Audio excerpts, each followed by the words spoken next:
Pernah nggak sih kalian lihat ke langit malam atau mungkin foto-foto dari teleskop dan takjub sama gambar awan kosmik yang warnanya keren banget? Nah, itu namanya nebula.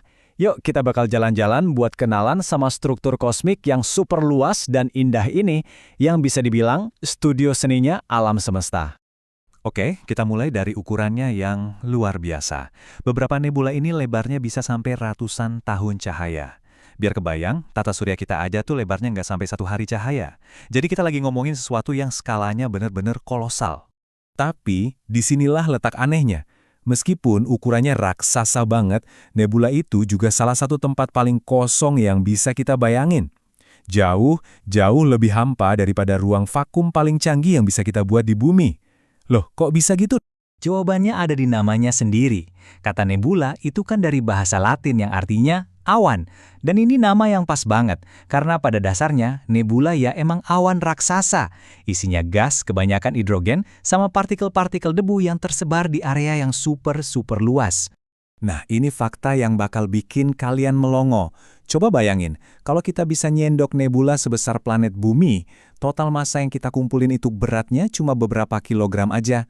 Ini benar-benar nunjukin betapa renggangnya materi di dalamnya. Jadi intinya, super besar, tapi super tipis. Pemahaman kita soal nebula ini nggak datang tiba-tiba loh. Awalnya, di tahun 150 Masehi, Ptolemy cuma nganggap ini sebagai bintang yang kabur. Terus lompat ke tahun 964, astronom Persia Al-Sufi jadi yang pertama nyatat nebula beneran. Tapi momen pentingnya baru di awal 1900-an, waktu Edwin Hubble akhirnya membuktikan kalau cahaya indah nebula itu datang dari bintang-bintang yang ada di dalamnya.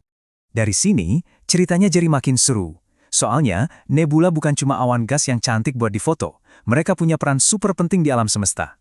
Peran pertama mereka? Sebagai pabrik bintang. Ini pertanyaan paling dasar di astronomi kan? Bintang-bintang itu asalnya dari mana sih? Dan jawabannya, ya itu tadi, membawa kita balik lagi ke dalam awan gas dan debu yang dingin dan gelap ini. Yuk kita lihat resepnya. Prosesnya tuh dimulai di bagian nebula yang paling dingin dan paling padat. Di sana gravitasi mulai bekerja, narikin semua materi biar ngumpul. Gumpalan itu terus-terusan runtuh ke dalam. Pusatnya jadi super panas dan padat, bisa jutaan derajat, sampai akhirnya, boom! Fusi nuklir, si mesin penggerak bintang, menyala. Nah, cahaya dari bintang baru inilah yang kemudian menerangi sisa-sisa nebula di sekitarnya, menciptakan pemandangan spektakuler yang kita lihat. Kutipan ini ngejelasin prosesnya dengan pas banget. Anggap aja kayak efek bola salju kosmik. Makin banyak materi yang ngumpul, gravitasinya makin kuat, dan makin banyak lagi materi yang ditarik. Tempat-tempat ikonik kayak Pillars of Creation itu ya, pabrik bintang yang lagi aktif beroperasi. Oke, kita udah lihat tentang kelahiran. Sekarang kita pindah ke sisi lain dari siklus hidup ini. Nebula itu bukan cuma tempat bintang lahir, mereka juga bisa jadi sisa-sisa dari kematian bintang. Nasib akhir sebuah bintang itu ternyata bergantung pada satu hal utama, masanya. Bintang kan nggak hidup selamanya ya. Waktu bahan bakarnya habis, akhir hidupnya itu bisa jadi pertunjukan cahaya yang anggun atau ledakan yang dahsyatnya luar biasa. Dan ternyata ada 2 jalur kematian utama buat bintang. Yang masanya rendah kayak matahari kita, akhir hidupnya lebih tenang. Dia pelan-pelan melepas lapisan luarnya. Tapi bintang-bintang yang supermasif, nasibnya jauh lebih dramatis. Mereka meledak dalam peristiwa yang namanya supernova. Nah, 2 proses ini menciptakan jenis nebula yang sangat berbeda. Kematian bintang seukuran matahari itu relatif damai. Lapisan gas luarnya kayak melayang perlahan ke angkasa, ngebentuk struktur yang indah dan rumit banget. Inilah yang kita sebut nebula planetari. Di tengah-tengahnya, inti bintang yang udah mati, yang disebut katai putih, masih ada di sana, nyinarin gas di sekelilingnya kayak lampu kosmik terakhirnya.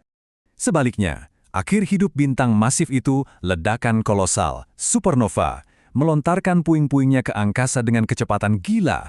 Saking dahsyatnya ledakan ini, untuk sesaat cahayanya bisa lebih terang dari seluruh galaksi.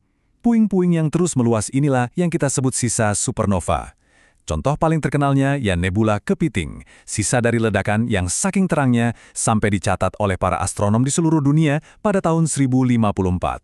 Jadi, kita udah tahu apa itu nebula, gimana mereka bikin bintang, dan gimana bintang mati bisa bikin nebula. Sekarang yuk kita lihat berbagai macam cara nebula ini bersinar, kayak lagi lihat-lihat di galeri cahaya kosmik. Pertama, ada nebula emisi. Ini adalah tempat lahirnya bintang-bintang yang lagi aktif. Energi dari bintang-bintang muda yang super panas di dalamnya memompa gas hidrogen di sekitarnya, bikin gas itu menyala dengan warna merah muda yang khas. Anggap aja ini kayak lampu neon raksasa di alam semesta, di mana gasnya sendirilah yang jadi sumber cahaya. Berikutnya, nebula refleksi. Awan debu ini nggak cukup panas buat bersinar sendiri, jadi mereka bertindak kayak cermin kosmik. Bayangin kabut tebal di malam hari yang tiba-tiba terang karena kena sorot lampu mobil. Kabutnya kan nggak menghasilkan cahaya, cuma mantulin aja. Nah, itulah nebula refleksi. Dan karena debu lebih jago mantulin cahaya biru, nebula jenis ini seringnya kelihatan berwarna biru. Dan yang terakhir ada nebula gelap. Ini adalah awan debu yang saking padatnya, mereka ngeblokir semua cahaya dari bintang atau nebula lain di belakangnya. Coba deh, taruh tangan kamu di depan senter yang nyala terang.